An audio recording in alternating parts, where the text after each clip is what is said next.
A girl was asking advice, and she's an amazing advice giver. And one of our friends was like, I got in a big fight with my husband, and I went home and I just wanted to scream and yell. And you were like, whatever you're doing, do the opposite. If you feel angry, go at him with love, and you give him a blowjob. Your thoughts for the record on that? 4 words. Best relationship advice ever.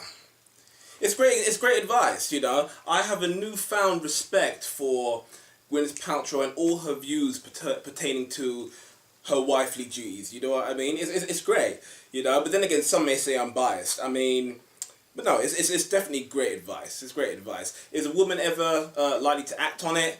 Probably not. Yeah. Okay, so if they did act on it, in the context of the argument, the guy's lost, and the woman's won the argument. That's all right. Who cares?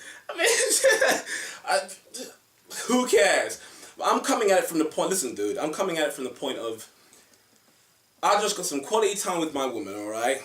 She thinks she's just won whatever argument we're having. Everyone's happy, it's fine. Now I know what you're thinking. You might be thinking, okay, well, whatever issue originally caused the argument hasn't been resolved. So, but that's very, very true. But then again, no one said Gwyneth Paltrow's advice was a long-term solution, although I definitely think that it could be. It's awesome. So, yeah. My view on it is, try to adopt a rinse and repeat attitude towards all future arguments. Then one of two things will happen. Either arguments will cease to exist in a relationship, or one half of the relationship, most likely the man, will probably go and start making up arguments just to get some of that quality time to which I was referring earlier. I think men and women definitely, they argue for different reasons, yeah. I think that 50-55% of the time, maybe a bit more. If a woman is upset with a man, it's probably to do with something that he isn't doing that she feels he should be. On the other hand, with a man, if he's getting annoyed or irritated with the girl or whatever, it's probably because of something specific that she's doing. You know what I mean? If a man feels so strongly about an issue that he's going to risk an argument with his woman, he is probably going to be getting quite stressed about it, and he's probably going to. It's probably going to be quite important to him. If a woman follows Gwyneth Paltrow's advice, then what will happen is, 1, it'll de-stress him. He won't be stressed anymore. And 2, the arguments won't last long enough for too much damage to be done. Things won't get too heated, which is really, really good. You know what I mean? So there's no way that you can follow that advice and nothing bad happens. It's great. A man loses the battle. Does the man really care? At the end of the day, it is an eternal war, but hey, even though it's an eternal war, the woman has disarmed the man in that respect. No pun intended, but she has, sorry, Does a man care? I don't think I would. Not in the grand scheme More of things. about sex, really, here. Okay. I know you love talking about sex. There's all these stories that you hear, and it's mostly about male celebs getting caught basically sleeping around. Absolutely, yeah. It's just, flabbergasting, really. One of the first things that comes to my mind when you hear about stuff like this, you're right. Recently you've just heard about how Danny Cipriani has been allegedly cheating on Kelly Brook. Only a few days ago I read that Sofia Vergara, or whatever her name is, I think that's how you pronounce it, she has supposedly called off her wedding to her fiance simply because of his wandering eye. And not too far in the distant past, you heard about how Halle Berry got cheated on by Eric Benet. That's what these men do. Where Eric Benet's concerned, their relationship didn't last in part because of his inability to be monogamous. Is what I'm hearing. But yeah, I don't get that. I don't understand. It's because in my view, what drives these men to stray from these stunning women?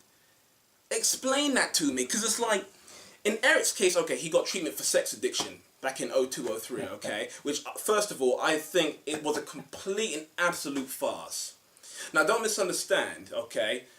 I'm not saying sex addiction isn't real. I just think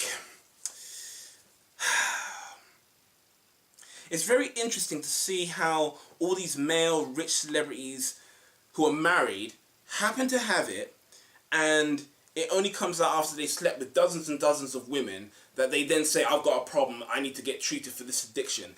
I mean, Tiger Woods is another prime example. Then to add insult to injury, what happens is they come out and they then say, yep, I've got a problem. No, what you're trying to do is insult everyone's intelligence by saying you've got a problem when you probably don't. All that's happened is that you did what you did because you could, because you're rich, etc., etc. Women are more willing to sleep with you, right? And that's what it is. But don't tell me, oh yeah, please, I have sex addiction. So you're married and you've got sex addiction. And why is it only happens to these married rich men? It's ridiculous. It's just absolutely ridiculous. I don't think these guys are sex addicts, okay? They just lack control. Katie Price, her situation. What about her? Ugh. No. No thanks. What's the point? You know, I mean, she's not my cup of tea. That's all I can say, you know. You know, Kelly Brooks, Sofia Vergara, Halle Berry. Yeah. Yeah. No, not Katie Price. She's not. I don't understand what would drive a man to cheat on women who look like that. These are women who you could argue are some of the best looking women in the world. What's the point of cheating with women who look like that? Unless the woman you're cheating with is better looking than the one you've got, then what's the point? What's with all the, you know, all that wasted energy? I heard that where Cipriani is concerned, he said that he apparently I heard that he was sleeping with 6 other women or something, and he did it in part because Kelly Brook was allegedly quite boring and all this stuff. On, what isn't it, Celebrity Juice or whatever, that show that Keith Lemon hosts, I swear a couple of months back she was tonguing a dildo or something, blindfolded. There's nothing boring about Kelly Brook, so don't tell me that she's boring. How can you find someone like that boring? And it's not just that, it's also the other thing of, these women don't just look good, they seem to be easygoing, they seem to be companionable, they seem to not take themselves too seriously, alright? So they're wifey material. They're prime wifey material. Cipriani's the worst. Because I understand it as he was living with Kelly, okay? He was living with Kelly and he's in her house. So you as a man, you're holed up in this woman's space, okay? You're in this woman's space. You're eating her food, you're sleeping in her bed, and you're sleeping with her. And then you go and you step out of her house to go and sleep with other women. Really? That is the ultimate slap in the face. Even if they are not as nice in real life as they come across as on TV, they are. That's no reason to go and cheat on them. You know, I don't agree with it. I don't agree with it. You know, but then again, Cipriani, scumbag. It just shows these men who cheat. It just shows their level of maturity. That's all.